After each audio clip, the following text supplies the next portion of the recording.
I বুনু বালিশটা আমাকে দিয়ে যা বলছি, ভালো হবে না কিন্তু। এই একদম তোর গলায় কথা বলবি না, তোর খাতাবি না, বলো বল দিচ্ছি। আমার বলো রক্ত গরম হয়ে যাচ্ছে বলো। তো তোর রক্ত তোর কাছেই রাখ না, আমাকে বলছিস কেন? আমাকে বালিশ দে আমার। তুই বালিশটা কি করলি? একদম তোর খাতাবি না, বালিশটা ছিঁড়ে গেছে, দেখ কি করেছিস তুই সেলাই কর। আমি কি তোমার চাকর নাকি তুমি সেলাই করতে যাবো? হ্যাঁ তুই আমার চাকর চাকর। এই তুই আমার চাকর বললি কেন রে? যা বালিশটা ছিঁড়ে গেল।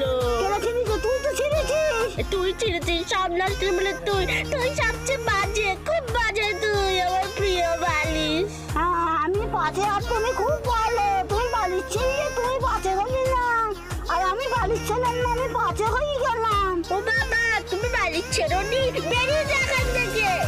যেতে হয় তুই যা, তবে ঘরটা পরিষ্কার করিতে যাবি। আমার মুখে ছেলে কোথা খা